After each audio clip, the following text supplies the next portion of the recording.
Hello, social workers, mental health professionals, and change agents. Welcome to another episode of the Social Work Rants podcast. I'm your host, Bass Moreno. Hope everybody's doing well. Saludos a todos, wherever and however you're listening to the podcast. Make sure you subscribe to the podcast on YouTube. Type in the Social Work Rants podcast, as you see by my sweatshirt, which we'll get to it. Just type it in, Social Work Rants podcast, hit the subscribe button. You can follow the podcast on Instagram at the Social Work Rants podcast. That's all one word. You can follow the podcast on Twitter at Social Work Rants. Follow the podcast on Facebook. Type in the Social Work Rants podcast. Hit the like button. And also the merch is on sale. Sweatshirts, got the hoodies. Go to BASMRMSW .creator at Teespring at spring.com. So BASMRMSW .creator /spring.com for all your merchandise, podcast merchandise. This episode of the podcast is sponsored by Bass City Entertainment, your home for all your self-care virtual needs, with a book, starting with a book coming out by yours truly, Triumph Through Pain, coming out soon, and starting sometime in beginning of 2022, virtual online Zumba classes. So be on the lookout for that. So the Zumba's been a long time coming. My guest is actually ran a strong campaign in my second favorite borough of New York City, Queens. Ran for city council, a tight race for anybody that follows local politics. As a New York native, I'm going to be very biased, and New York makes the world go around, and we just elected a new mayor. It's going to be starting in January, and then 2022 is going to be a new governor. So New York things are happening. So if it happens in New York, it's definitely affects the nation as a whole, one way or another. So my wonderful guest actually ran for city council in Queens. It's also a social worker, so we'll be talking about how social workers could get into the political space. Social work is political. And I've seen a lot of stuff from people that disagree with that, especially those in law enforcement and other things like that. But it is political. We need to make our voices heard and advocate for ourselves, because we have people in higher levels who don't advocate enough for us social workers. So we have to advocate for ourselves. So Ingrid, pleasure to finally meet you face to face through Zoom. And let everybody know who you are and what you do in our field, and we could get into your campaign that you recently ran. Awesome. Well, thank you, Basilio, so much, or Baz, for this opportunity. I am so thrilled, excited to be speaking to a fellow social worker about things that really matter, right? In not only locally, but also throughout the country. So yes. I'm excited to talk more about how social workers can get involved and become change agents at a higher level, right? Policy level, and in elected office. So thank you as well. Happy Thanksgiving. Yes, happy Thanksgiving. Yes, thank you for creating the space for all of us to talk about what we do, what we love to do. Yeah, Yeah. absolutely. It's my pleasure. Is my duty is in the code of ethics somewhere in there, but uh, about duty to serve and being moving it forward one way or another, and finally using my bachelor's of arts degree. I was a communications major, so Awesome. Okay, that's great. finally it took like 20 years, but I finally got doing Isn't that something. amazing how you finally are able to meld the two together and how it's just awesome. So yeah, again, congratulations for this podcast. Thank you. Actually, it's gonna be crazy 2 years in January. Wow. How Wow. time 2 years. Okay. time flies It sure does. It in a sure does. pandemic, I know. I which know. we're In the still middle of the in. We still pandemic. in. We sure are. Yeah. So, my name is Ingrid Gomez, and I am a licensed clinical social worker. I am originally from Colombia. I was born in Colombia. I came to the United States when I was 7 years old with my mom and my two brothers. We landed in the Bronx. We landed in the South Bronx, and that's right. And I was raised there up until I went to high school in Manhattan, and then I went away to college in Massachusetts. So I was in Massachusetts for 4 years, traveled the world a little bit, lived in Japan for some time. I taught English there, and then I decided to come back home. I missed home a lot. And so I wanted to work with our communities. And so I worked for this program called Upward Bound and Talent Search. And Talent Search was helping youth who are first generation students going to college. And so I helped them, prepare for college with their essays and their FAFSAs and just getting them prepared by taking them to universities and colleges that they were interested in seeing. After that, I realized I need more education in order to continue to grow. And so I went for my master's degree at Hunter College School of Social Work. It's now called Silberman Right. School of Social Work. Yeah. I was a casework major there and group work minor. And then during my time at Hunter, I had the opportunity to do an internship at the Ackerman Institute for the Family. And I did my internship there, and I continued to do my training in family and couples therapy Okay. for 5 years. It was in total 5 years.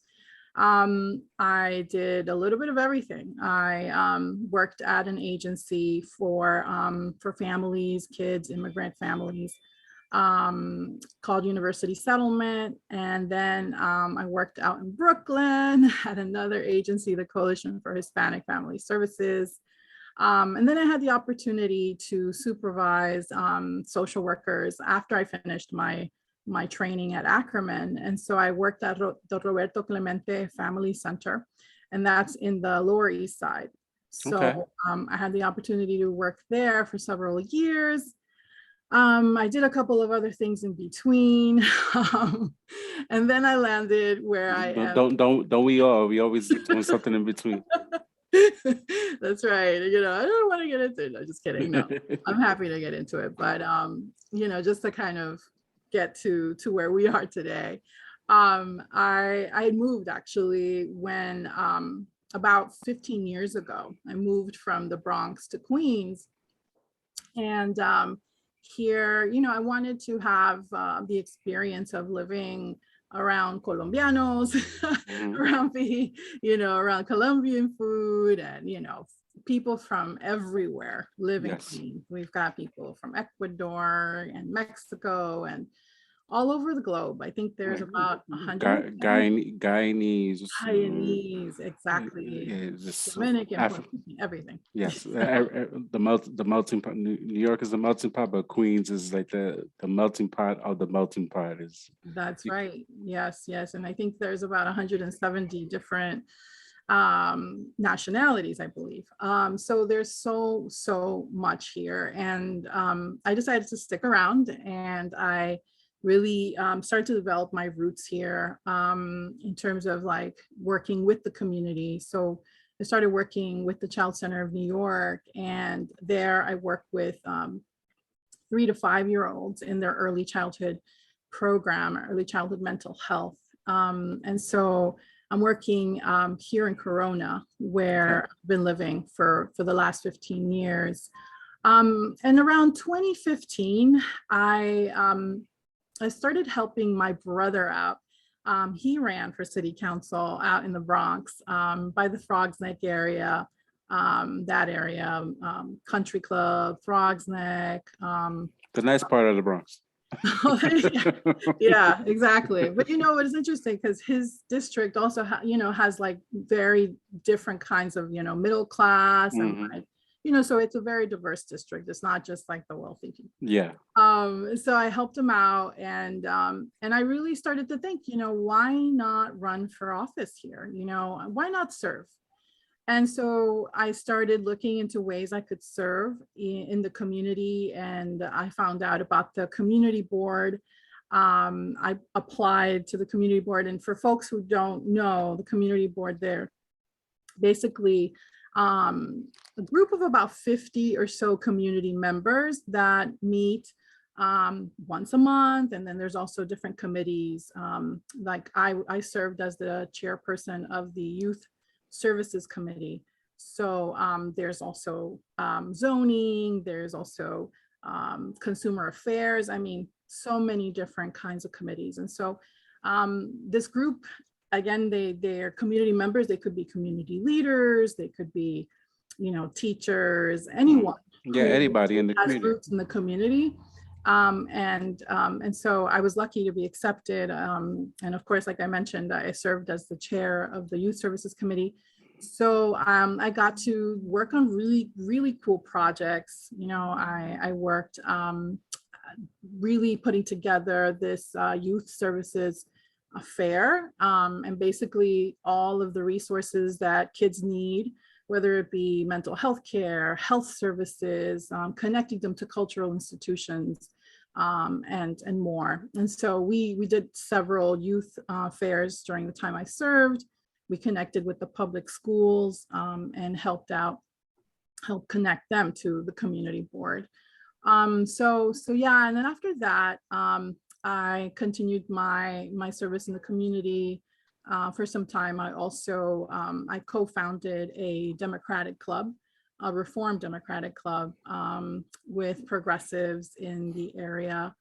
And this club came out of the campaign. Well, I should go back.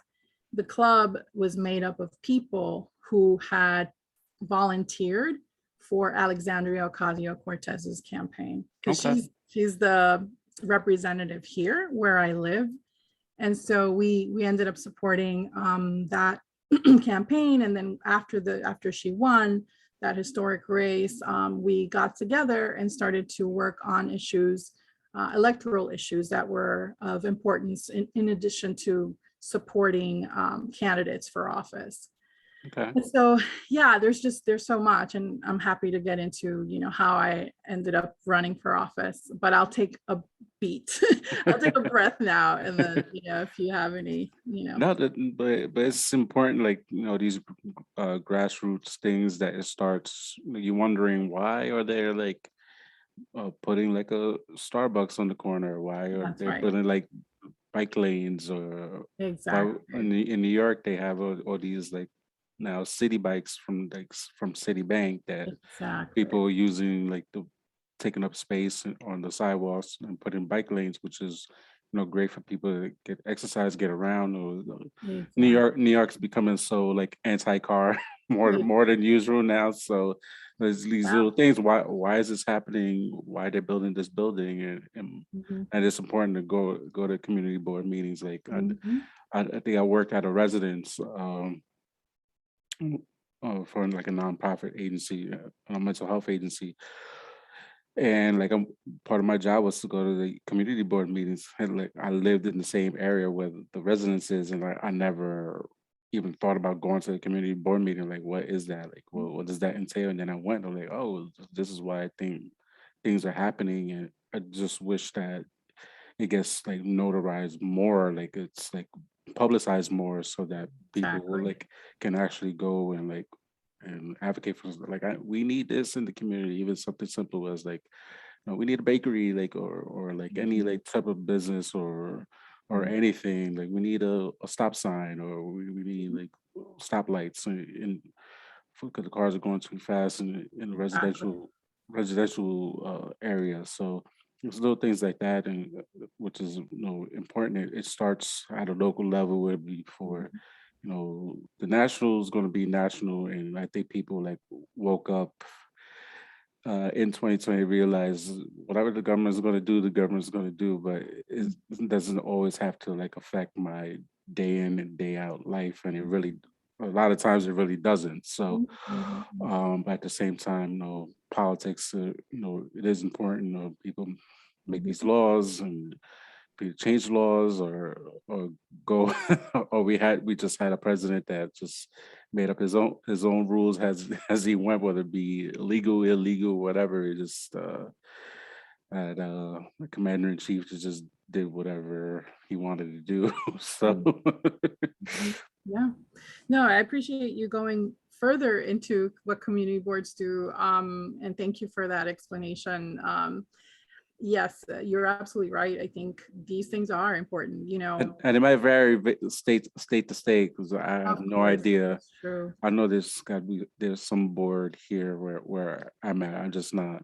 I'm just still getting acclimated almost well, a year later and still getting acclimated to my area. I know the mayor has been the mayor in my town for like 30 years already. He just got elected I think like last year or so.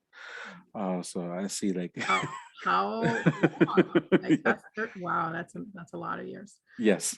Um, so yes, I just wanted to add that those things are so important. Like the issues that impact people day to day are the local issues, right? Transportation, like are the buses getting here on time? And do we have, enough schools in the area? Like, do we have a growing population of immigrant families in my area? And so schools are overcrowded, right? Class Yes. size is large, and so we're talking about issues that again have a day-to-day impact. And so I got sort of a taste of that local government, right, by participating in the community board and seeing how the processes run. It's an advisory board here in New York, so we can't really pass any laws. It's what the let's say the legislators take into consideration whatever recommendations we make. So again, like you mentioned beautifully, yes, bike lanes, or we need a stop sign, or one of those bumpers to slow down people. And these are all very important local things that really do impact you, every day. So yes. Yes, so let's get right into the campaign. You ran for city council in your area of Queens, and for those viewers or listeners that are out of state and out of the country, like what if you break down what exactly was the process and what exactly does the New York City Council does, and just a step-by-step education. What is the role of the city council, and what made you run for office? Mhm. Yeah, so the city council is made up of 51 council members that represent different areas of New York City, so the 5 boroughs. And in my area, my district is Jackson Heights, Corona, East Elmhurst, and yeah, and Lefrak City. So these city council members, they meet and they pretty much decide how to spend a budget of over $80 billion, yearly. And they decide how much money goes to public schools and hospitals, how much goes to the streets and the parks, all of these really important things. So they also legislate, whatever laws impact again us on a local and citywide level. We have a law that is about to, I believe it will be passed, and it's to enfranchise about 800,000 non-citizens to vote. Now, when I mean non-citizens, I mean those who hold legal permanent residency. And we have about 800,000 of those people who qualify. And so they have a right to really make their voice heard, right? Not only just ask the city council for what they feel we need, but really elect those local representatives that really align with what they want. So, there's so much that the city council can have an effect over. Zoning, whether there are developments in, let's say, the Washington Heights area. There was a huge rezoning there. There was a development that they were trying to bring to my area, a 13-flight condominium that would price out, my neighbors and the local businesses, because the people who would come to live in those apartments would be people who don't look like our immigrant families, have money. And so this was going to impact our neighborhood greatly, and when I was on the board, I actually voted against this development coming up. So anyway, just those things are just a sample of what the city council does. Okay. From zoning to consumer affairs to, building schools and roads and parks and all of that. All right. So so tell me about your campaign that you ran. Actually, the small world that we live in. One of my we talked offline. One of my ex coworkers actually ran against you in the race, and I guess really? Who is this? George. Oh, George Onura. Yes. That's right. This is my buddy, the chief, I call him. The world is tiny. It's so small. Yeah. Wow. Okay. Yes. So so tell me about the ins and outs of the race, and just to get like some background. Like I've never actually spoken to anybody who actually like try to run for a race before. So I met politicians before, but they're already in office. But just the ins and outs of running a race, being a social worker, like what did that entail for you? Sure. Yeah. So I started to explore, running for office around 2018 after AOC won her race. And I really decided to put everything in gear in 2019 and began to assemble what's called a kitchen cabinet, which are your closest advisors, people who have either experience in certain areas, whether it be communications or finance, because you need to raise money for a campaign. You need to also be able to have clear messaging. You need to have digital expertise, right, to build websites and create graphics and also gather data, right? So there are so many moving pieces in terms of running a campaign. And so when I started to gather my people, it was because they had expertise in different areas, and we could come together and really build a strong campaign and be competitive. And so in 2020, about February 2020, I opened up my committee to begin to fundraise. And opening up a committee, you have to file paperwork, et cetera, with the city. And then COVID hit. And so it changed our world, right, completely. And I had just started to fundraise. So I was making phone calls. A lot of the work of a candidate is either to do this, to talk to media, to have, be present at different community events and all, but also to raise money. So I was already on the phones fundraising. And then when COVID hit, I stopped fundraising because, I live in a district that was beaten up, really ravaged by COVID. Mhm. And so I didn't feel that it was appropriate for me to continue to fundraise. And instead, I started to help our neighbors by co-founding Corona Mutual Aid. And that organization came out of Queens Mutual Aid. And so we were able to purchase groceries, personal care items for families here in Corona who perhaps they had lost their jobs, Mhm. sick, and they were afraid to leave their homes, you know. And so that's where my effort, went to. Instead of fundraising, I went to do mutual aid work.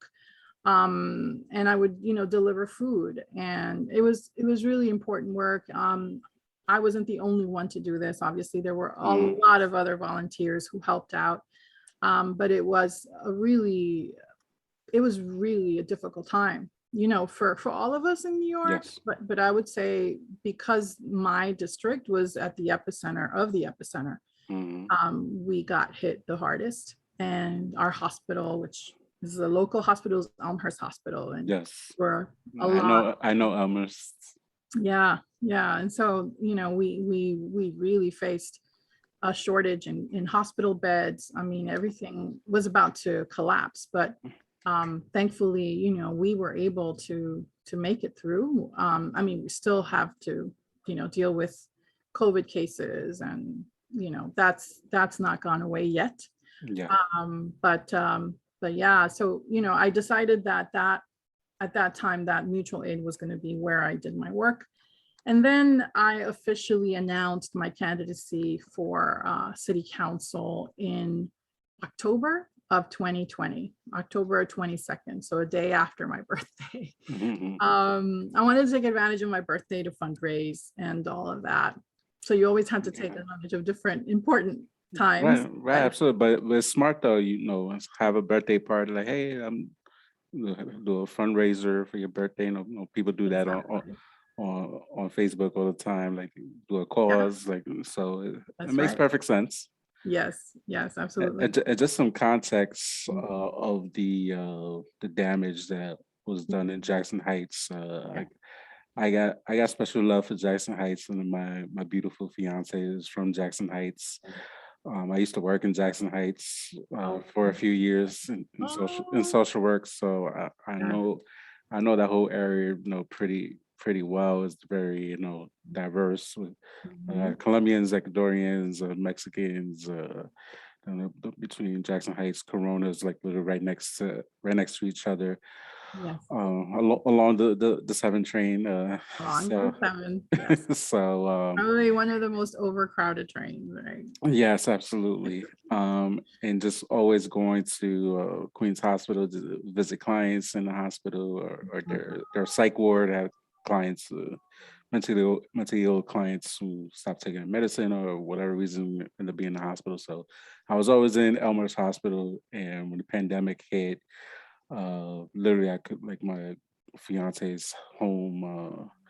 You could literally walk to the hospital, and just seeing on the news, just the big freezer trucks that they were using, just because so many people passed away, that they needed, and the hospital was overwhelmed, so they needed to bring these big trailer trucks that were Yeah. basically like mobile refrigerators, just to store the people who passed away in those. So to see that on the news, and it's only like literally like a 10, 15 minute, 20, maybe 20-minute walk from where I was staying at with my fiance, is kind of like humbling, and is vicarious trauma that, just living in real time, and on top of everything else, with work and clients passing away at the job. And it's just a lot. And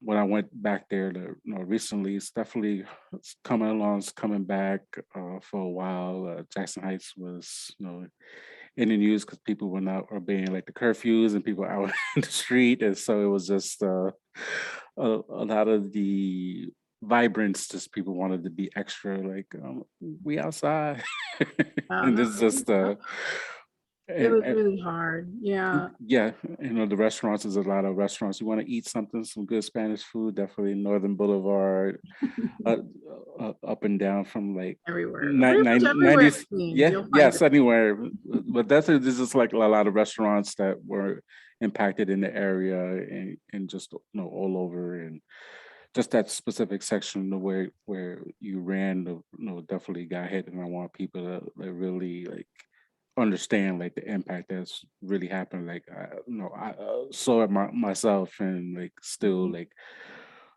every once in a blue, go back to the area. Like I'll go to Queens before, and the Bronx and Queens. If I go back to New York, those are the only two boroughs I really mess with. So Yeah, no, I hear you. Going back to that point that you made about just the devastation, right? The yeah. incredible loss of life. A lot of those were my neighbors, right? Mhm. The families I serve here in Corona. Um, and it was tragic. And the reason I feel that the hospital was so overwhelmed and the medical system was about to collapse is because of politics. Actually, it's because in about 2011 or so, Andrew Cuomo, our former governor, he basically made huge cuts to Medicaid. And how this impacted the local hospitals. So we had two other hospitals in Queens that were shut down during the um, the reign of Andrew Cuomo. And this was completely the reason why we have fewer hospital beds than in Manhattan. Mm. Like this borough is larger, I believe, in population. We have like 2.2 million people. I think, I don't know the exact number for Manhattan, but it's less. And yet we have fewer hospital beds. And again, this can be attributed to the cuts that the governor made. So local, This was St. John's. this was there was a hospital right by Queens Boulevard. I think it was St. Anne's. There was one in Yeah, Sweden. St. John, St. Anne, something like that. Yeah, Yeah, it was on yeah. Queens Boulevard. You remember that one? That was really, Yes, it was across the street from the like mall. yes, like St. Yeah, John, St. Anne, something like that. But it was one of the right, hospitals, right, and yes. I know there was another hospital in I think it was South Jamaica. Queens. Yeah, Yeah, in Jamaica, and exactly. Yeah, was closed down too. I think it was like that's two right. hospitals. There was one smaller one, and there was Correct, like a bigger one that closed down. correct. Yeah. And so you see how, 9 years later, See, this is all my friends that like Cuomo. See, this is why I don't like him. See. yes, yes. So he did a lot of damage. And then, the ironic part of all this is that he then took credit for being the czar of the COVID czar. And he wrote a book about how great he was in handling this pandemic, yet he was at fault Hmm. because he made so many cuts, almost 10 years ago. And why my area was the most, the ones that suffered most. So anyway, so everything is political. Hmm. Social work is political. The advocacy that we do on behalf of our communities, that's all political. And we have to really, as social workers, continue to really push for better services for our clients, better budgets, for basically everything from child care to how we fund a lot of CBOs, right? Money Hmm. for CBOs that end up doing a lot of good work for families, especially vulnerable families like the ones we serve. Yeah, absolutely. So yeah, but thank you for mentioning that. It was a very dark moment in our borough, in our city. And we again can see the connections of how failed policies affect communities of color like mine. Hmm. Yeah, just to get some background, I mean, the hospitals, I'm most familiar, obviously, is Elmhurst is probably the most probably like the most closest one. There's also now is Mount Sinai in Mm, Astoria. that's right. Those are There's private, yeah. But in there's terms of, right. Right. No, we got Jamaica Hospital. There's you got to go all the way further north, almost like heading Long Island. There's the Sucker Hillside. Mhm. There was like another hospital. I forget the name of the hospital that was in Jamaica. Like I was working there like before like 2007, 2005, around there. There was a hospital that and eventually that one that got closed down in Jamaica. I forget the name. I think it's like Lily something. I think it's started with a L or I interfaith. Like I don't know, but some hospital in Jamaica that Mhm. closed down. So and then like the one that you mentioned in Queens Boulevard. Just like now, I think they finally this recently did something to that space. Like it could have just somebody could have bought it out, or Mount Sinai could have like monopolized it and just used that building as another hospital. But Mhm.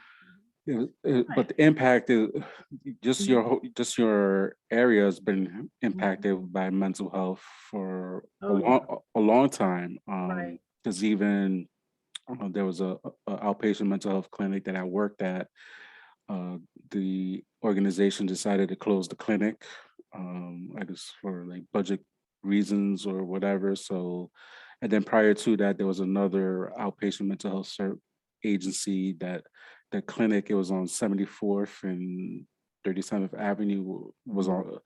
on. The clinic was on fire, so Oh, all these clients like mhm. got impacted all pretty much at the same time. And then like another agency that I worked at was taking in all these clients. So you have all these between the hospital closure and then two outpatient clinics all in the same area being closed down for different reasons. And then people need service and there's end up not being enough resources available for all these families.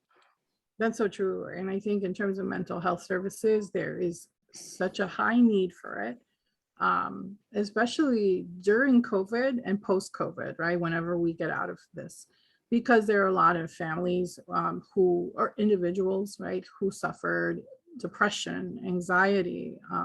You had a rise in domestic violence, Mhm.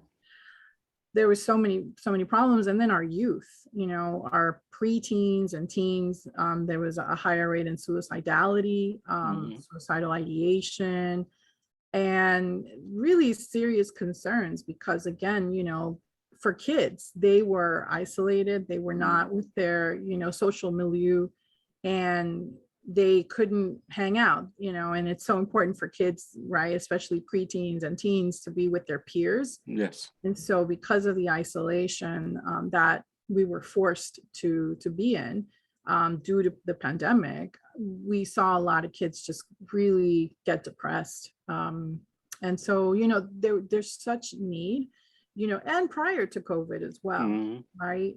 So here in this community, we have a lot of incidents of domestic violence, just that in itself, it creates such problems for young children. Mhm. I work with 3 to 5 year olds, and you see how that's traumatic, right? That's trauma, a lot of trauma, migration trauma, how Yes. families got here, the atrocities they had to experience or, see.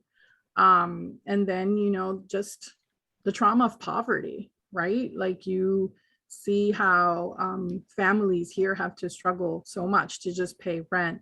So Mhm. we're talking about a 1 bedroom apartment could be upwards of $1,800.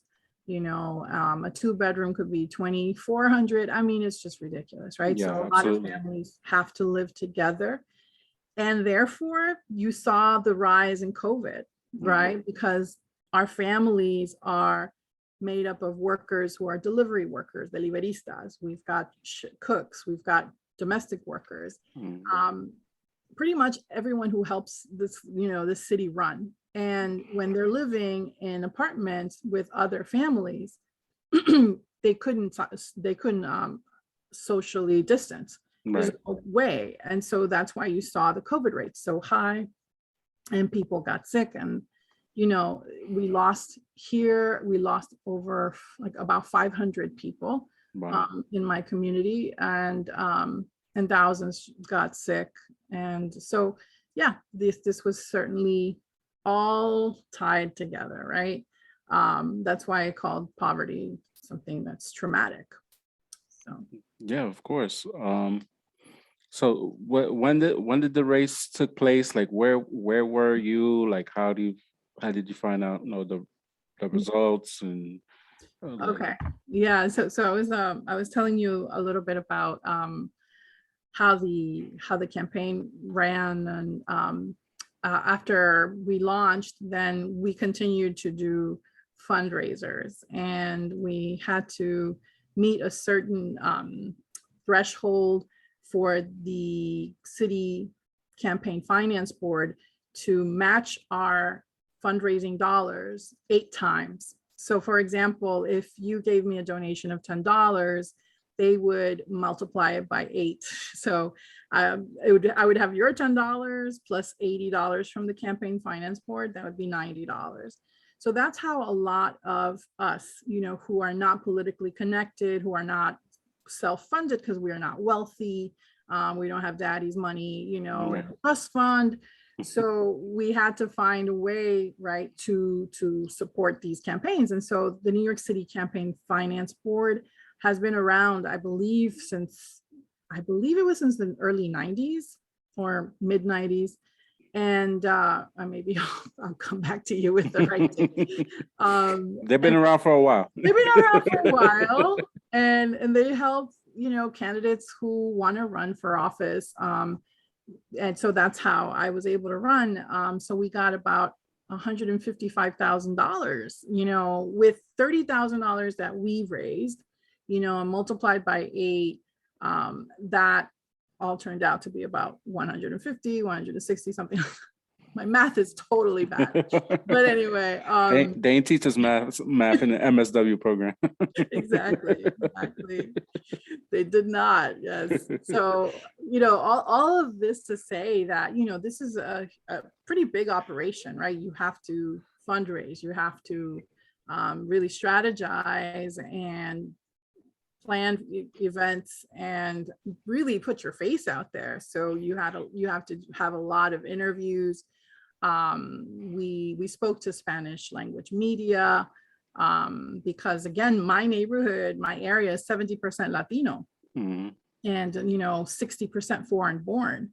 So we've got a lot of Spanish native speakers. And so we made connections with different community groups. We were featured in many articles. We were in New York One, and I was interviewed by them. So this is all part of the work of being a candidate. We were in a debate with my opponent, the incumbent, and we had opportunities to really talk about our message, share our message about the kind of neighborhood we deserve, which I feel we still need a lot more resources. And that's the reason why I ran, because I felt that the incumbent wasn't doing a good enough job of providing the resources we need here. We need more schools, we need more parks, we need to have healthy foods for our communities. We didn't have food, right, during the pandemic. Right. And so all of these things matter. This is a community that needs a lot. And again, I didn't feel that with the incumbent's record that he had done enough. And so we ran against him. We fought hard. We fought for every vote that we received. But sadly, we came up short. And so we didn't win. But what we did do, I feel, is we pushed the incumbent to do his job. We pushed him really to make sure he does what he's supposed to do, right? Not neglect the community anymore. And so I'm proud of the work we did. I'm proud of the support we received. We received support from incoming controller Brad Lander. We got the blessing and the support of NASW PACE, which is basically the PAC, right? NASW's NYC's PAC, which supports not only social workers, but those who are pretty much aligned with the values we have. Values of social work. Right. Exactly. And who will, when elected, be responsible and accountable to our communities, right? Through their legislations, through their action. Right. So we got the backing of Women of Color for Progress, the Met Council on Housing, which is the oldest tenant housing association I think in New York. And so we did see a lot of support. We raised at one point more than the incumbent, which was a really great, I think, success, you know. So yeah, so again, I'm really proud of the work we did. I'm proud of our team. Our team was phenomenal. You have to have a pretty strong team in order to run a campaign. You know, it's so stressful. It was probably one of the most stressful experiences, intense experiences I've ever had in my life. But you know, I'm glad we did it. And Glad, I'm glad you did it as well. And, I'm proud of you for your campaign, for your advocacy for community that holds very, very dear to me, especially like the last like 5 years, just seeing how much has changed but remains the same, and just stuff like just working in the area and hanging out in the area. So I hope what's next for you. Mhm. So I am continuing to do work on the local level. I obviously continue to work here in the Child Center of New York with our immigrant families and their young children. I'm part of the community advisory board of Elmhurst Hospital, so we are also a pretty important conduit of information from the hospital to the community, and from the community to the hospital.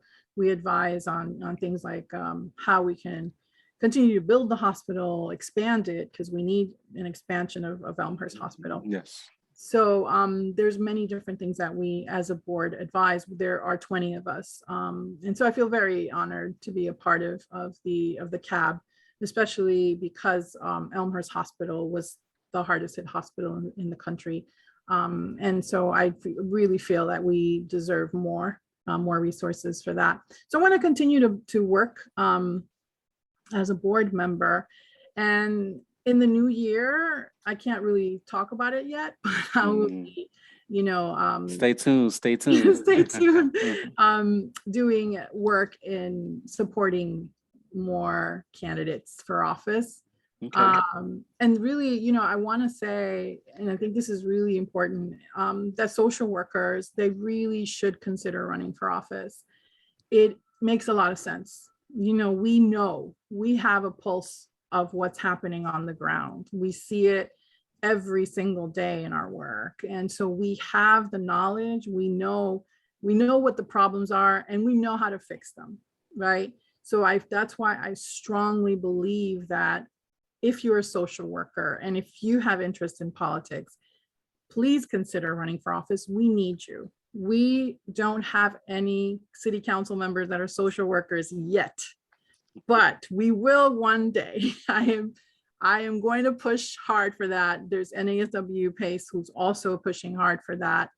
And I think we need to be at the table. We need to be able to, be at the table to decide how much money goes to social services, right? To schools, hospitals. And we know, because we're hospital social workers, we're clinical social workers, we work in child welfare. I mean, there's so much knowledge we have that, please, I really encourage your viewers, if anyone has any interest in it, contact me. I'm on Instagram at Gomez for Queens. I'm on Facebook at Ingrid Gomez for Queens. On Twitter at Ingrid P. Gomez. Just reach out to me, because I'm happy to help you. I'm happy to help you. This past cycle, we had 5 social workers who ran for office. We had Awesome. Diane Morales, who was running for mayor, and she's a social Yes. worker. We had Abigail Martin, she ran for city council in the Bronx. We had Trisha Shimamura, who ran for city council in Manhattan. We had Shaniqua Moore, who ran for city council in the Bronx, and then myself. So I would love to see 10, 15, 20 social workers run for office, because we need to get there. We need to get there. So that's my passion right now. That's where I want to focus, and really helping to develop the next generation of leaders, young people of color, women of color, social workers. So really, that's what's next for me. Awesome.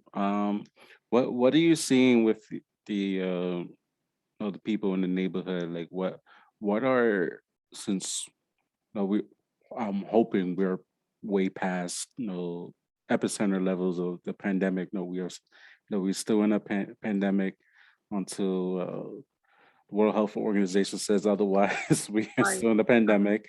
right. What are you seeing with the people in Corona, Jackson Heights? What are the actual immigrant families? What are their biggest needs are? I'm struggling, down here, in Delaware, to best ways to interact with them other than like a good morning when kids are being like dropped off in schools and stuff like that. And they're scared down here to talk to people. They're intimidated. Obviously, there's not enough Black and brown folks down here in like the school settings and things of that nature to even like really try to advocate for themselves or the kids. So what are you seeing, like what are their needs there that needs to be addressed? I think that here, as I mentioned before, we have a lot of overcrowded classrooms. Class sizes can be upwards of 30, 30 students per class. So we need more schools. We need more schools, because, as I mentioned, we have a large immigrant population with growing families, and we definitely need to lower class sizes, right? 30 people, 35 people to 35 children to a class is too much. You get lost in the sauce, right, as a kid. Yes. And when you are coming to school with trauma, right, you can't learn. Mm. Children who have trauma are unable to actually take in the information, process it, and then be able to deliver whatever results they're expected to deliver as students. Right. So that, for one, is something that we need here in the local community. More schools. We need to really build,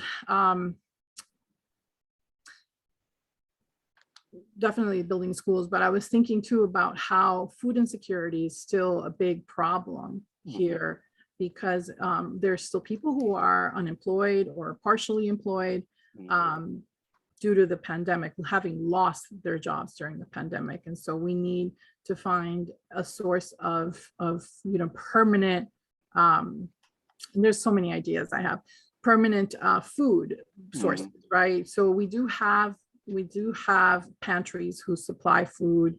Thankfully, we have this wonderful pantry called La Jornada, and they deliver about I would say 3,000 meals a week.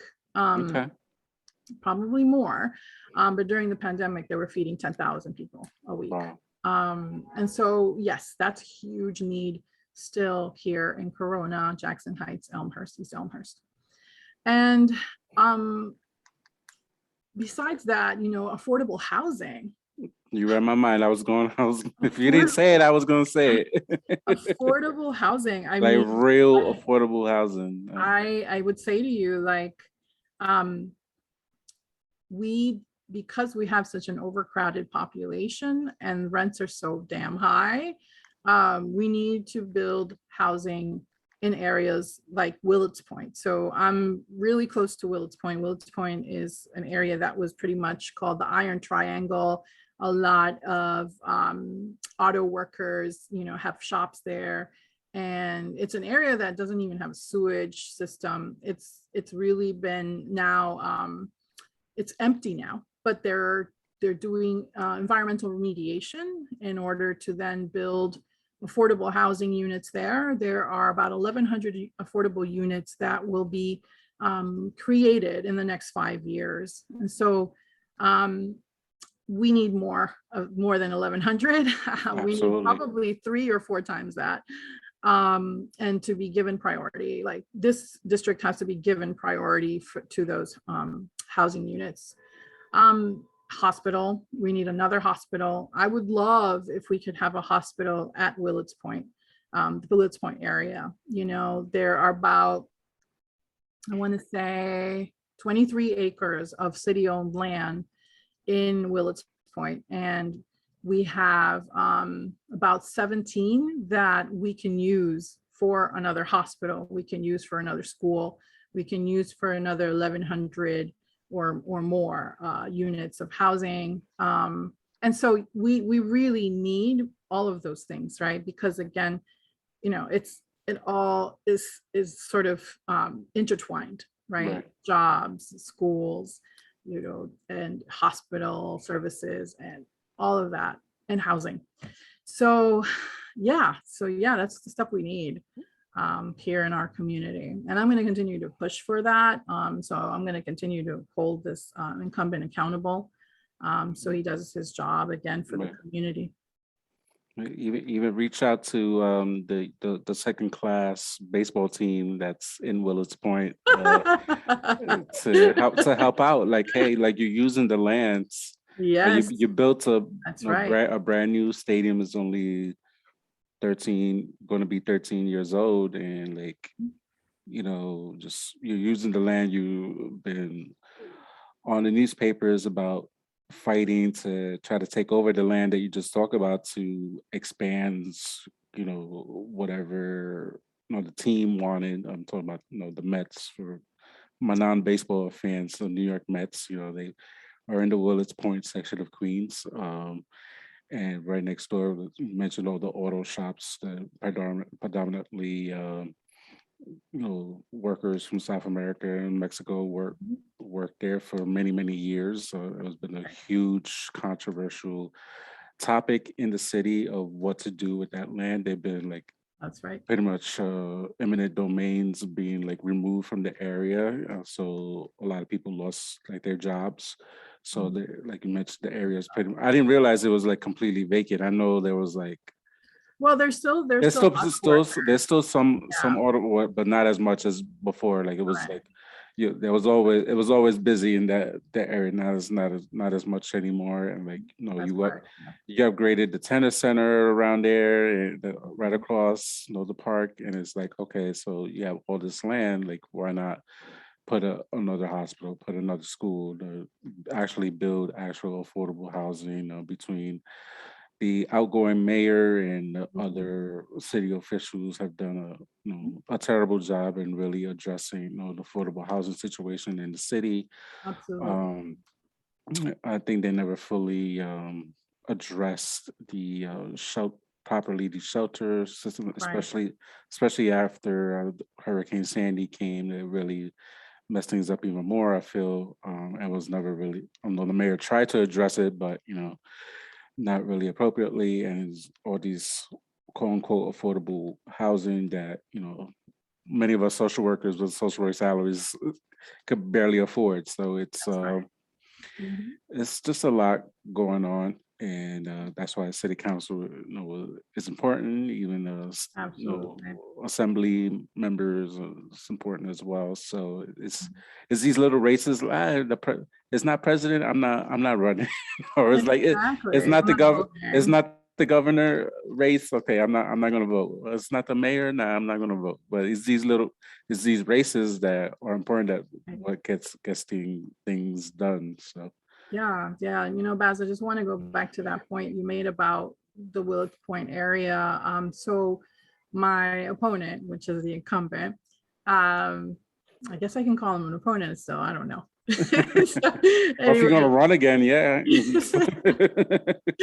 the incumbent wants to build a 25,000 seat stadium, soccer stadium in the For Willets what? area for the soccer team, for the football club. For Um, for NYFC, no, or to build a brand new team, well, a brand new stadium, possibly for another team that's another team. I don't know for sure, but this is one of the plans Oh, about, wow. yeah, about what to do with the 17 acres that are left over that are publicly owned. We cannot have a stadium here. We need No. more affordable housing. Like, So we don't need a stadium. I'm a Yankee fan. We don't even need City Field there. I don't want to be too loud. My wife, my fiance will hear me. But no, I'm not, seriously, we I'm don't not need a stepping 25. into that one. We Really. seriously, we don't need a 25,000 seat No. stadium where we already have City Field. We already have the Exactly. US Open That's right right. across. They Mhm. have a brand new, they upgraded the old stadium and they built another one. The Arthur Ashe That's is right. new, so we don't need any more stuff from No, that area. no, it doesn't benefit the community in any way. And so we need to stop that as well. And yeah, city council is the one Just that play, determines land. just play in City Field. Just they Exactly, they f- they f- exactly, they do the dimensions at Yankee Stadium for NYFC, so exactly. they play soccer there. That's Right, correct. Yeah, exactly. We don't need this huge stadium that will just take up land that can be otherwise used for more affordable housing, school, and a hospital. or even So yeah, build some like SROs for like our mental health that's right. population that they need housing, or build big shelter like, and do like a whole shelter center or something that, or like Youth center. We need youth yeah, centers the here. youth centers, like these kids need something to do. Exactly. Exactly. Yeah. So, Baz, that's why local elections matter. That's why it's important to go out and vote. And our people, nuestra gente, they're not voting. And that also really impacts their lives, their children's lives, So again, I think that we need to do a lot of civic education with Yes. our community and explaining to them, what it is that city council does. What does assembly do? What does Senate do? What does, a Congress member do and above? And I think civic education is what's missing in our schools. We don't have civics classes in high school anymore, or junior high school. Kids they don't know. And so why did we take out civics education in schools? Why? They were trying to save money. I don't know. It's sad. It's sad because you are then uneducating or not providing education to our children about what will one day, or still, no, not even one day, what actually impacts them day to day. Yeah. So it's really sad that we need to bring back civics to schools as well as part of a curriculum. Yeah, between civics and financial literacy, that needs to start Exactly.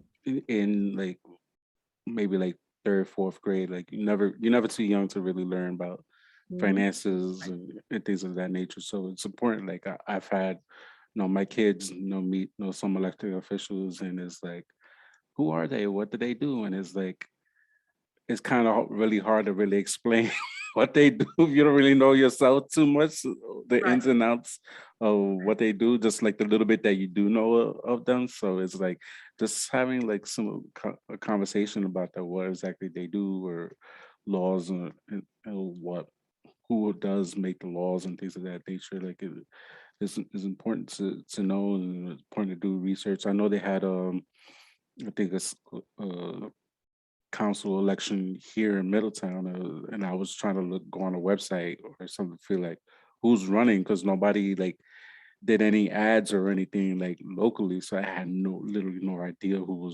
was running, and it was like, well, like, I guess for next year. But it's things like that, like it's important to know, like I'm navigating my community, and just not only within my school district, but the school district I work at, and just figuring out like who other players are, and what's the reason why things are not happening, or are happening, or why they happen a certain way. And so that's right. And again, that's a lack of education in our schools about local government, how it works. And also I wanted to mention that this past election cycle, during the general election, we only had 20% of registered voters vote. 20%. So that is You think very, you think the pandemic had to do with that? no, What do no. you think that is that people didn't go out People, and vote? I think people are, they're disengaged for whatever reasons, maybe because they're trying to figure out, okay, in New York City, you know that the primaries are pretty much the ones that determine who is elected. Why? Because New York City is a Democratic city. And so most of the Democrats are voted in. So if you vote in a Democrat in June, it's pretty much likely that even if there is a Republican or independent or third party line opponent, the Democrat's going to win.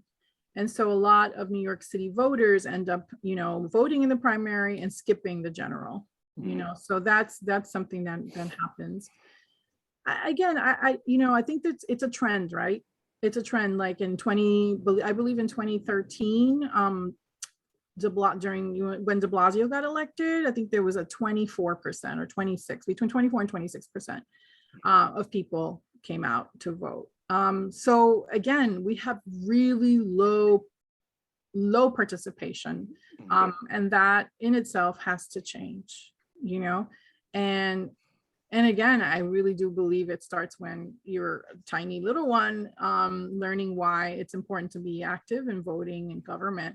And so, yeah, I mean, there could be different reasons. I also think that this pandemic, because of the pandemic, it was easier to get a ballot. You can order a ballot, mail it in, and that's your vote. So you don't even have to show up to the polls. Right. You just mail in your vote. And there are laws that have been enacted since I think 2019 that are meant to increase voter participation, right? We have early voting paths, right? So for like 7 days, you can vote at a local community center around the corner from where you live. If you can't make it on Tuesday, you can mail in your vote. You can register to vote. Like the deadlines have now been pushed so that you have a little bit more cushion of time where you can register to vote as a Democrat and then send in your ballot or show up to the polls. So there's really no excuse. And I'm really, this is one of the reasons why, we have crappy, excuse my language, crappy legislators, right? Like we need to hire better people to elected office, and we don't, because we sit at home and don't care. So yeah, it's something that I think all of us are kind of kind of hitting our heads against the wall here. Like, why are people not engaged? And so we have to do a lot of work. That's a lot of work. Yeah, absolutely. It helps, like you mentioned, more social workers running, because Yes. more than likely you could, trust a social worker to run for office compared to the same politicians over and over again, just seeking re-election, and it's just, nothing's going to change. So unless you vote and be more active, like, oh, is she running again? All right, I guess I'll vote for her. She been there for like 1,000 years, and people go with name recognition, right? Yeah.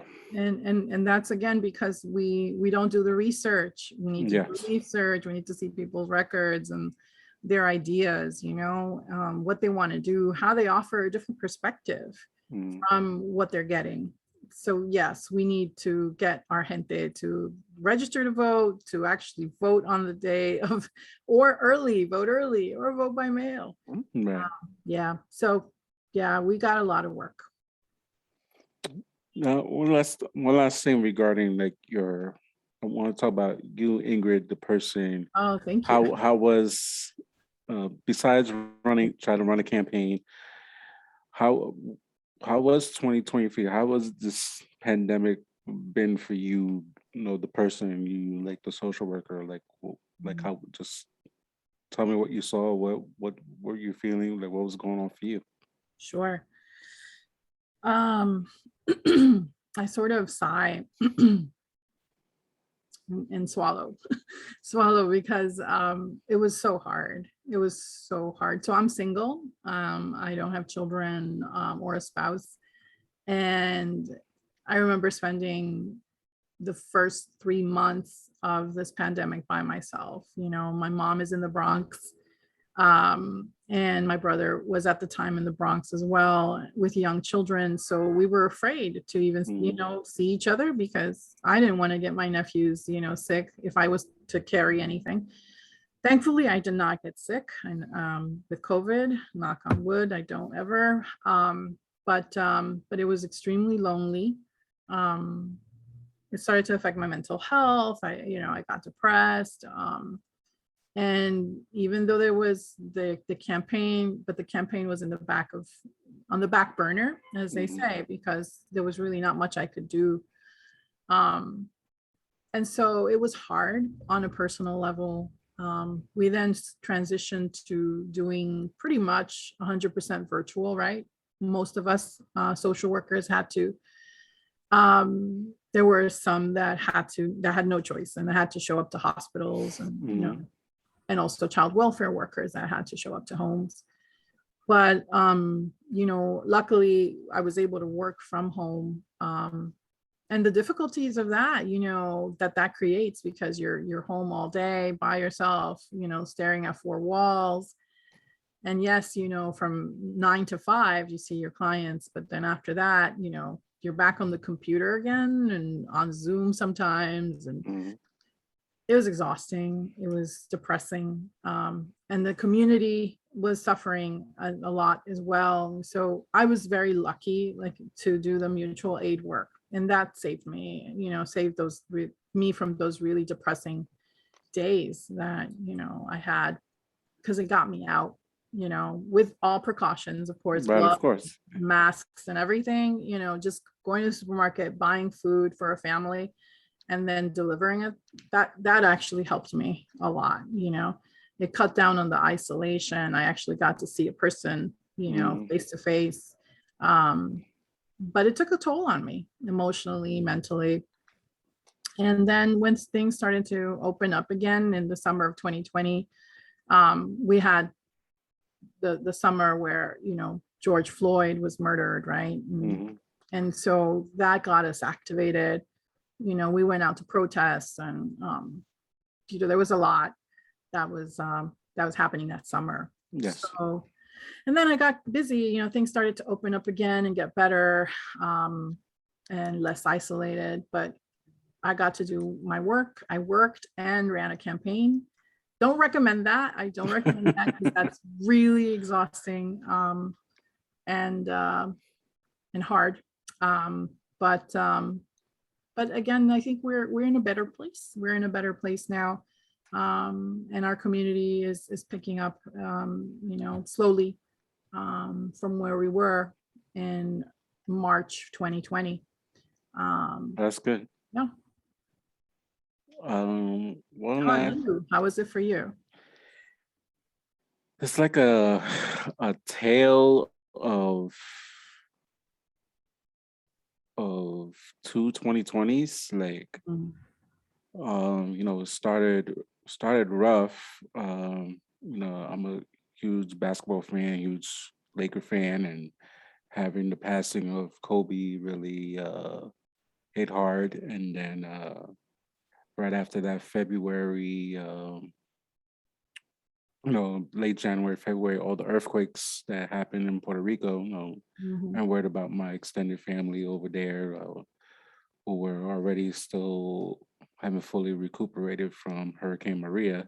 mhm, Um, so I was just dealing with that, and then March came with the pandemic. Actually, right before the lockdown, I was finally able to take my mom home. My mom was in a nursing home from the summer of 2019 from her breaking her ankle and never fully recuperated. So she ended up being like bedbound, and mhm, bringing her home, not on the social work, it would be an unsafe discharge, but took mhm, her home mhm, and doing that. So I'm doing like casework for like my elderly clients who like doing discharges for like elderly clients, send them back home or nursing home, stuff like that. So I'm doing that for my own mom and coming home, and then pandemic hit, so we locked down. I still had to go to the office a couple of weeks after the initial lockdown because my company that I was working for at the time didn't have the capabilities from working from home. And so they had to like literally pivot and get the computer system in order to get us being able to work from home. I finally was able to work from home. Still doing emergency visits like Medicaid recertifications or housing recertifications. So I would literally be going out with my mask on, my gloves on, and figuring out a way to see clients without how can I limit taking two trains and only take one, or how can I limit if a Yeah. person lives that I got to take a train and bus from my house, how can I just like take one train? So I would like walk. I would walk from the Bronx where I lived at in High Bridge and walk across the bridge to Washington Heights just to avoid taking the bus and dealing with extra people and just take the train. So I did a lot of walking. I did a lot of walking. I've walked from Spanish Harlem, like 103rd and Second Avenue, all the way home to the Bronx. Just like, I didn't want to take the train. I didn't want to take the bus with a pandemic going on. So that was just me. It got me exercise because the gym was closed. Yeah.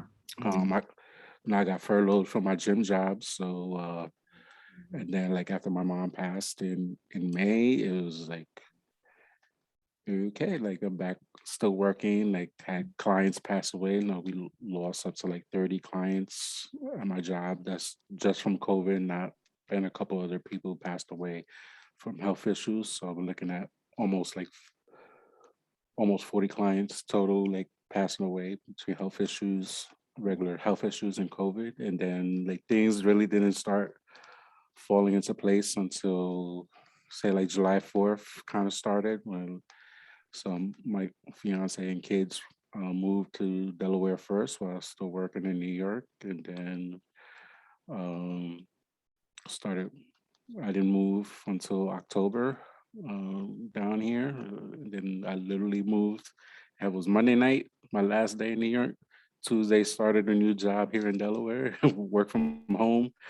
Wow. Wasn't what I anticipated the job would be, so went found another job. So I started working in the school district earlier this year, and then had some nonsense with the job, so I had to find another job, and so I spent 2021, summer 2021, looking for a job. So it was tough. Mhm. Definitely, like I opened my LLC in 2020. Like I got my house I'm currently living in. My offer got approved for the house, and moved in Congratulations. moved into my house in February 2021. So got a car like 2 weeks after that. So I started the podcast in January 2020. So there was a lot of good things that happened, but it took a while to for things to happen. And 2021's been like a whole different year, whole different experience. Mhm. From 2020. So it's still dealing with that. No thing about the clients that passed away. I recently hung out with my ex supervisor.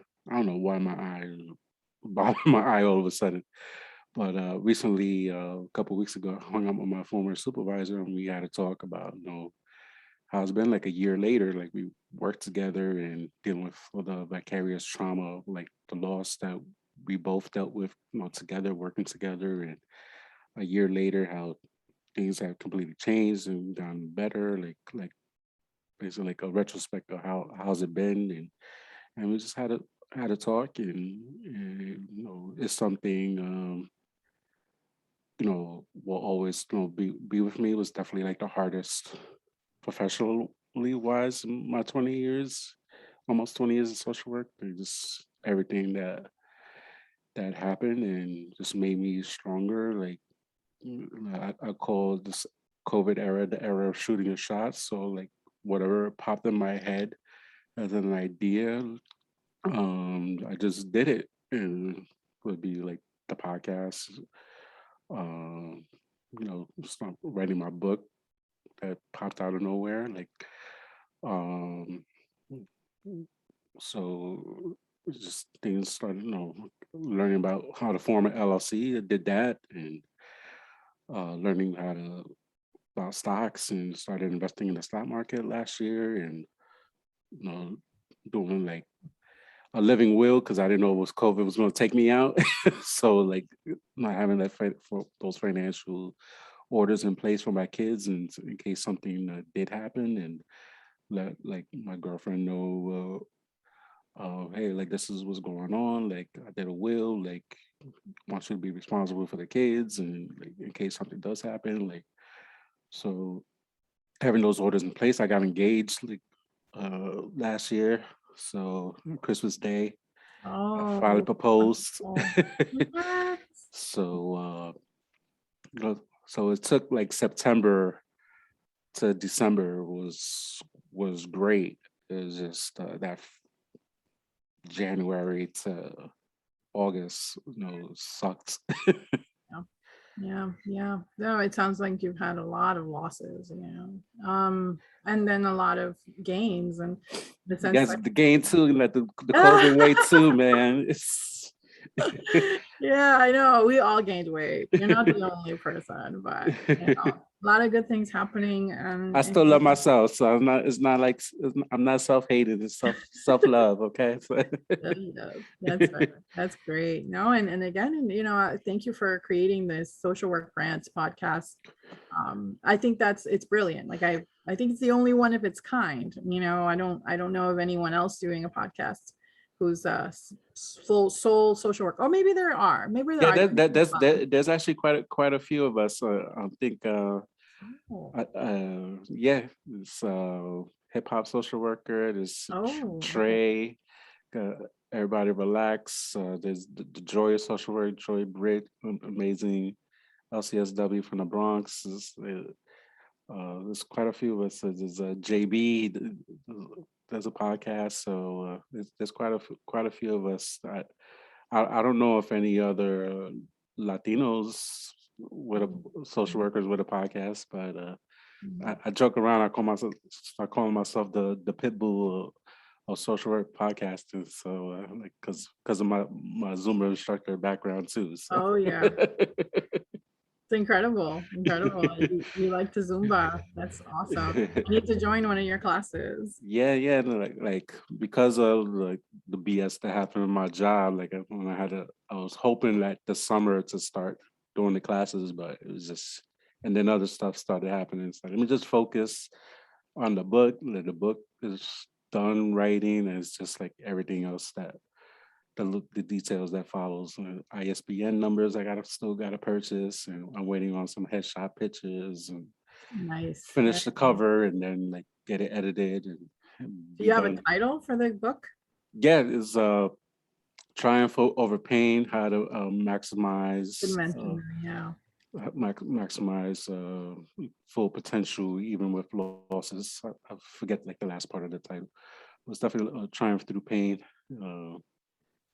Basically, using the loss of my mom as inspiration for writing the book. And initially, is a chronological. Everything's pretty much chronologically order of where wrote something, and just even like middle of the night things started popping in my head. Like got up, wrote a couple of lines, went back to sleep, and things like that. So anywhere from talk about a little bit police brutality, especially you mentioned George Floyd and that Mhm. period of time, then losing my mom and having to like the way I had to ID my mom was crazy. I wrote about that, and then just learning, once I started learning about stocks and bonds and the importance of investing in the stock market, wrote about that, the importance of that, becoming a new homeowner and discussing like my wins, so just triumph over pain. So not only just started with the pain and finishing with the triumphs, victories, and sharing, the knowledge that I've gained so far in 2020 going into 2021, and sharing that and hoping to inspire others to try to do the same because I was, MSW programs don't teach us how to form LLCs, don't Right. teach us about, you want to get into private practice. Okay, how do you do that? Right. So Mhm. um, the importance of uh, getting additional streams of income. One way is investing a little bit of money in the stock market and just things that you buy. Like Mhm. most people got an iPhone. I finally switched to an iPhone recently, so I I already swear, I invested in won't it. change my iPhone 7, which is what I have, until it breaks. but but but you're a customer of iPhones, so why don't you invest in the stock? So they this thing like that, There like you go. Perfectly, perfectly legit things you question. bank with, like so people have businesses, start building business credit. How do you do that? Well, one, you got to have good personal credit, and number two, like who do you bank with? Like apply for a business card, whoever you bank with, you have a mortgage, like Right. or things like that that I So learned many things. along It's the way, like you and said, just financial literacy, how to invest in the market, how to buy your first house, or, all of that. yeah, I learned a lot. Some like I was always on a Zoom call, like learning something and reading a book, and kind of use the time that I had, like especially after like mom passed, so I didn't have to like be like hand and foot caring for her, and my fiance was in Queens with my kids, so just seeing them on the weekends. So it's just literally me and my dad at home, and like okay, I got all this isolating myself from him in the bedroom, just not to try to get him sick or whatever, and in front of a laptop or listening to DJ D Nice on Instagram and with playing music up to like 3, 4 o'clock in the morning. So Yeah. Oh, and having insomnia too. So I need to make the time to do something productive. a lot of us had that, right? And we still continue to have it. Sometimes I can't sleep. But yeah, it's one thing after the other. But I'm so happy to hear that you are creating this space, one, and then writing this book that we can read and get inspired from. And I want to learn more about how you did it all. Yeah, I don't know. I don't know honestly how I just had it in my head and like whatever, just do it. Like I was just finding guests for the podcast and just using LinkedIn, like just send a message. People responded. Great. I had a podcast episode. It just DM'd on Instagram, and especially when the stimulus checks first started happening, like I was following a financial educator, like and I DM'd them like, "Hey, would you be open to coming to the podcast?" Like, I'm a social worker. Like, I want to educate, my people on what to do with their stimulus checks, especially since our student loans, we didn't have to pay any interest. Should we use Right. our student loans for like the principal and start paying that off? So he came on and we had a whole episode about that. And so we still have an opiate pandemic crisis going on, and I had somebody in the field of addiction come on and talk about that, like because people couldn't do 12-step meetings on Zoom, like you had to be there in person. It was affecting their sobriety, like so. Let's try to think of stuff that people weren't talking about and talking about it. So addiction is something that's very dear to my heart after losing somebody with addiction. So I wanted to talk about that. Okay, well, let me use the platform, the podcast to connect with other social workers like yourself and like build a network. And so like we can't meet in person, so I'm going to do that. Let me use the podcast. So like started reaching out. I mean, people started reaching out to me just like, hey, you got a podcast? I got this going on. Can come on? So people started coming on. So and just it's just been growing ever since. In January 15th, 2022 will be the second birthday. Oh, no, it's like that saying, if you build it, they will come, right? Yeah, exactly. Because I know when I found you, it was through the Latinx in social work ladies, Yes. the editor and other co-author. And when I saw that, I said, oh, I got to reach out to him.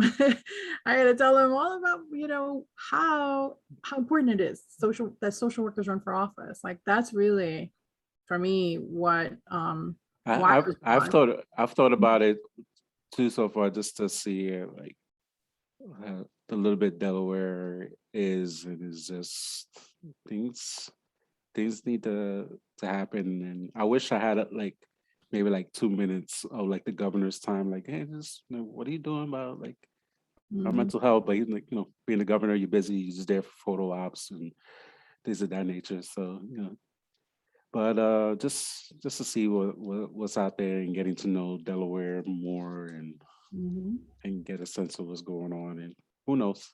Yeah, Delaware is not New York City, right? No, it's not. It's Quiet, cleaner, oh, it's definitely, yeah, it's definitely, except for certain parts of Wilmington. Like actually, a Republican could easily make a good anti-Biden uh campaign 30-second commercial, and just show a little bit of certain sections of Wilmington. Like, see, this is his hometown. This is why you shouldn't be president. Oh Uh, my goodness, yeah.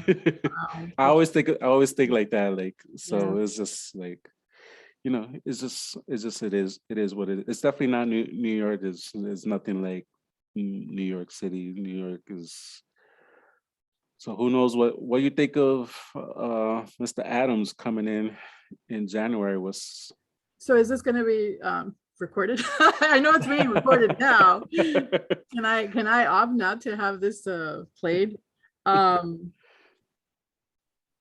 you know, I don't know. I don't know how Eric Adams will do as our next mayor. I really hope that he's able to prioritize education, housing, and food accessibility. Those are the three top issues for me, given that, not only this neighborhood, but others like it are in dire need of, right? I really hope that our economy continues to grow. I hope that we have, more jobs, more protections for delivery workers, for taxi workers, for the average Joe and Jane, or Jose y Maria, like whatever, Yes.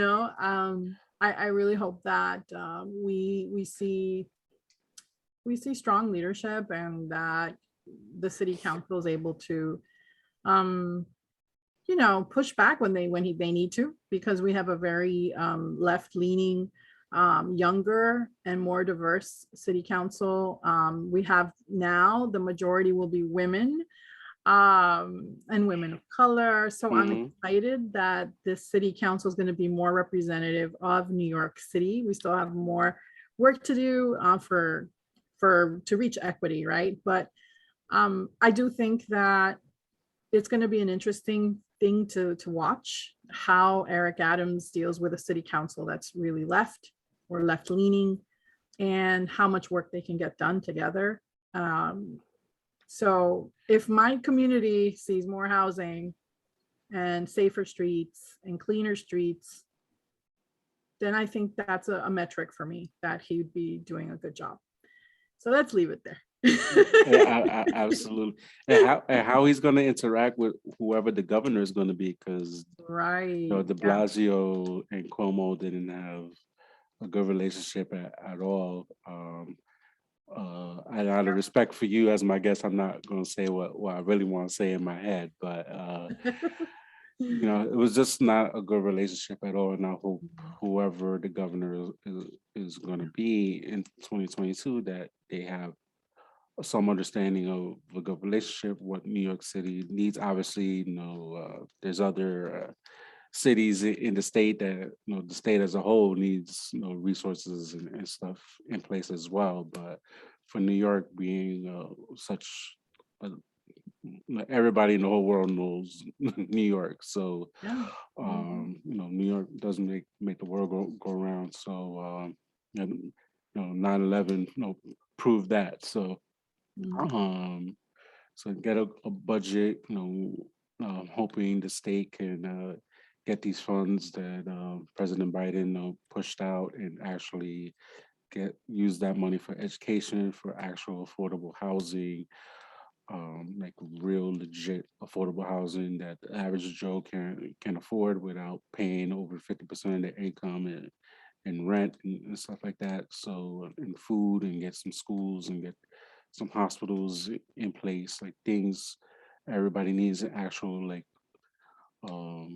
good food that so we can live longer in society, not regular junk food or other food that affects our health, even though make our cultural foods that we eat and make it more, that it'd be healthier to eat, whether it be veganized food or things, and just have more healthy food options in our local supermarkets that it's affordable, that Yeah, things of that nature. And that's another problem, right? I'm sorry to cut you off there, but I just want to say really quickly that the prices of food is going up. The price of food is going up. Inflation is out of control. This is a problem, a serious problem, because I live in a poor community, working class community, and to buy, for example, just I buy blackberries, right? Blackberries or raspberries. And for one little box of blackberries, it cost me $5.99. I was And gonna say like $5.99. it was $3.99 last year, and now it's $5.99. And I think it's ridiculous, milk, eggs. I mean, Yeah. Eggs tend to be cheaper, but it's just the basic necessities that are getting so expensive. And so Yeah. that's why more and more people are using food pantries as well, because that's the resort they have. Right. So I just want to say that, on a federal level, our president needs to do something about inflation, our Congress, our Senate, because it's really out of control. And I worry that this will continue and that more people will be affected. And Right. More money needs to go into the food stamps. People should be getting more money so food it can stamp. offset the cost of food. Mhm. Our Medicaid needs to increase to like the levels that they were before, because the government always cutting Medicare and Medicaid first. So like, people need to pay their medical bills. People need our outpatient mental health clinics use Medicaid dollars to pay staff and to like bill clients for services. So if you need mental health services, you need these Medicaid, Medicare dollars in order to fund these outpatient programs and stuff like that. So it's by cutting it, you're just making the things worse for our people, and it trickles down all the way to the local level.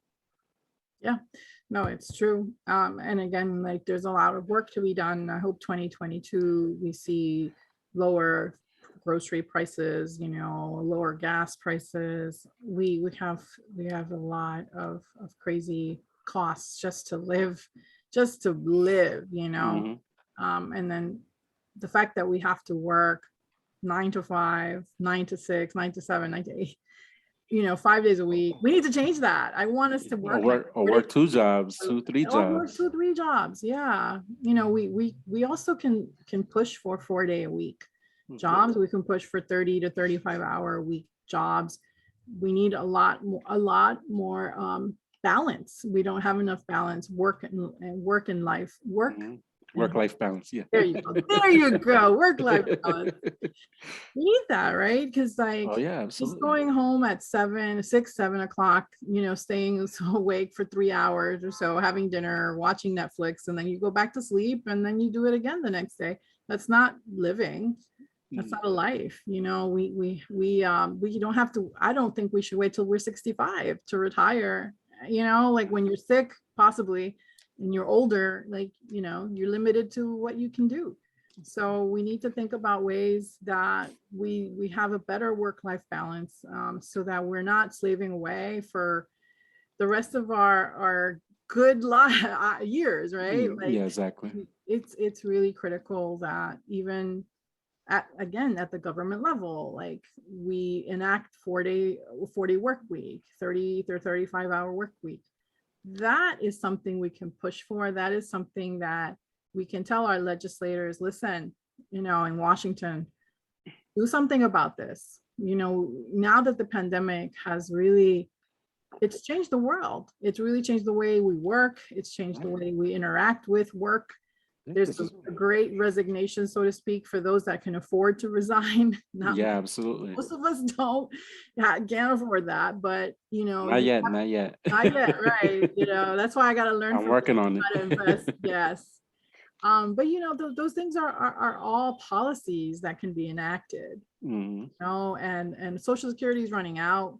So by the time you and I are 65, there's gonna be no money. There's So not we gonna be can't any complain money, about I heard by like 2033 or something like that. So it's not that long.